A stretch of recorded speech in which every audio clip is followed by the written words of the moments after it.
Hello and welcome to the first ever episode of Mo to Go. I am Redbird. This is BDLG.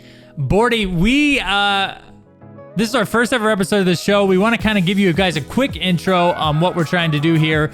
We're trying to give you guys an up-to-date news feed of all multiplayer online role-playing games or RPGs. Bordy, me and you constantly look for games like this to play, and we wanted to kind of be a service to the community to kind of help you guys find games that you're interested in as well. Absolutely, man. All right, dude. So let's hop right in with our first game, which is Crimson Desert. Now, there was an official gameplay trailer of Crimson Desert that was revealed at the Gaming Awards. So a lot of people kind of wondered, what this game would be, and it seems to be that it is going to be a high fantasy universe centered around solo player story. So that's pretty unique for a game that everybody kind of assumed would be the predecessor to Black Desert Online. But Pearl Abyss did state that they will have both multiplayer and MMO features in the game. So that's kind of left up to speculation at this point because they did not specify what that would kind of look like.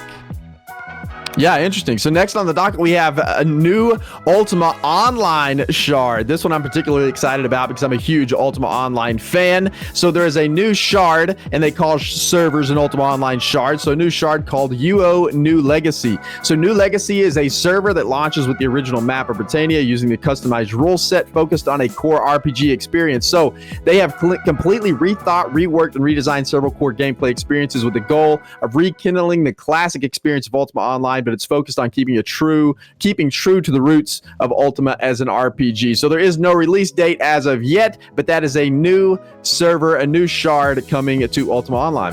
Interesting, man. I know you're a big UO guy, so I'm excited for you, dude, to have something new in that neighborhood for you to experience.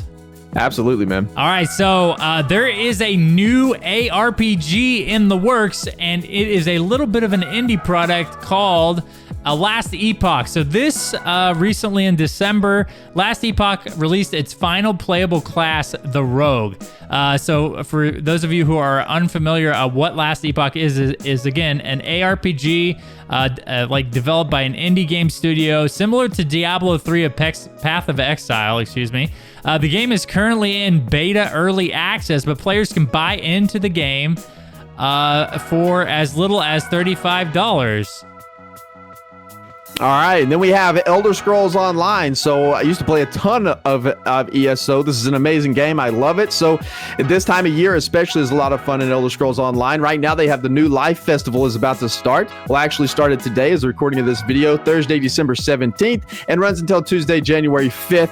And of course, there's some really big news in the Elder Scrolls Online area, and that is the announcement of the next chapter, Gates of Oblivion. So the Elder Scrolls Online, they always have a big global reveal event, and that global reveal event is going to be on twitch.tv/Bethesda on Thursday, January 21st, and that's where you can learn all about the new upcoming chapter, Gates of Oblivion.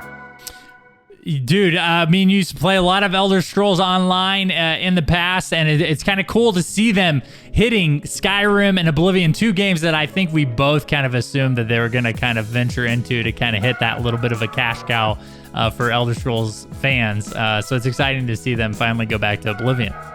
Absolutely, man. Exciting time for current players and returning players alike. Yes, sir. Okay, so this one, kind of like you're a UO guy, man. I'm an Everquest guy, and I'm happy to announce that Everquest has now put out their 27th expansion, Bordy. Claws of Vishan. So this is basically their latest expansion that's going to add 6 new zones, new combat abilities. The story is a continuation of the Torment of Velos expansion. And so basically this is going to pit players against all of the ancient dragons of Velios. I think I'm pronouncing that right. Bordy, dude, Everquest is near and dear to my heart. It was like one of my first MMOs that I ever played.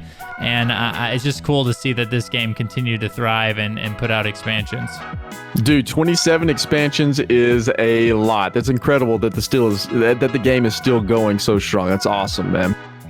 All right, so next on the docket, we have New World. And of course, you guys, if you watch this channel at all, you know that Red and I both are very heavily invested in New World. So we have a ton of videos already up on the channel for a ton of information. So we're just going to briefly cover the news here, and then you can go check out a lot of our other videos where we go much more in depth on the topic of New World. So New World recently had some big changes in their December update. They gave us a vision for the combat of the game. They also added duels, which include 1v1 and 5v5 group duels, or up to 5v5 group duels, which I think is pretty cool. They also added a new weapon, the Great Axe, and they addressed a lot of combat changes and balancing adjustments that have been happening during the current alpha phase of the game. Dude, duels, man. I mean, that made me like extremely excited. Yeah. They're adding a lot of good content, but dude, me and you love a good duel, and it looks like these are group duels as well. So this is gonna be dope, man. I'm extremely excited to talk more about this on the channel as well.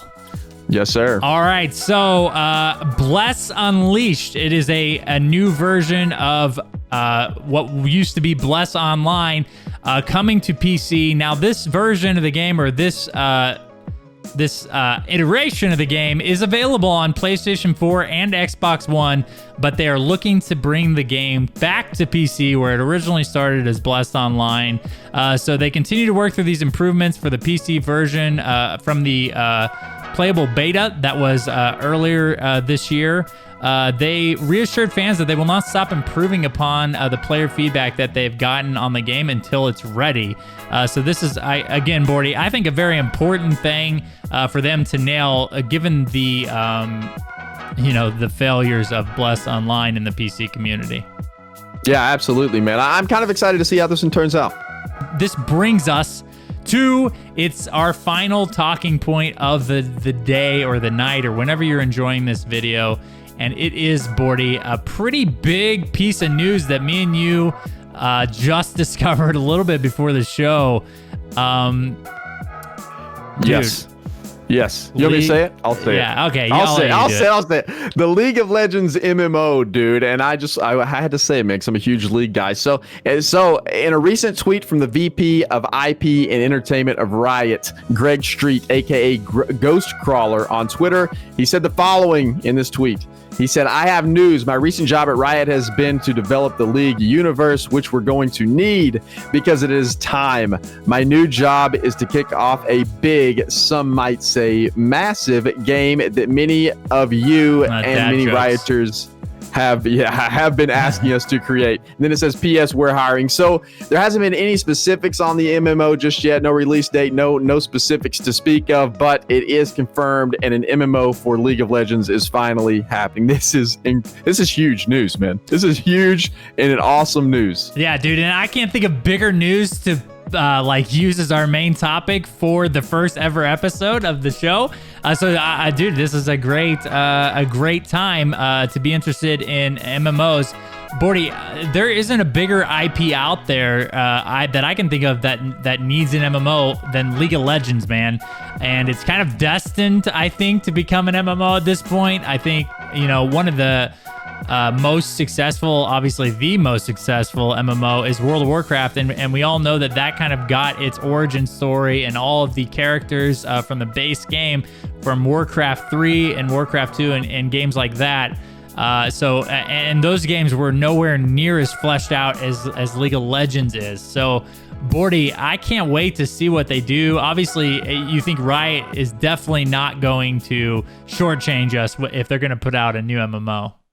No, man, I think this is going to be massive. It's going to be a huge project. It's going to be a huge undertaking, and I think it's going to be an impressive MMO that we see at the end of the day. And I cannot wait to see what they produce, man. I've played League of Legends for a very long time, and I have always dreamt of the day. I know myself, as long as many other people have played League, have dreamt of the day that they create an MMO. And dude, it's happening.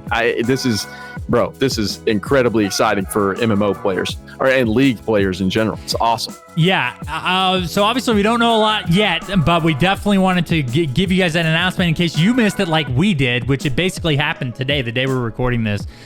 So man, awesome things coming in the MMO space. It's exciting to see all of this development because, dude, I'm a massive fan of the genre, and I can't wait to see what Riot has for us, man. Yeah, absolutely. It's going to be fun to follow.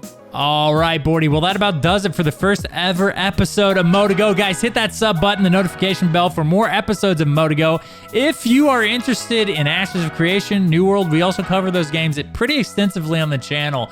So don't forget to check out those videos as well. Bordy, congratulations on the first episode, man. Many more to come, dude. I'm extremely excited. Yeah, man, this was fun. I can't wait to continue these in the future.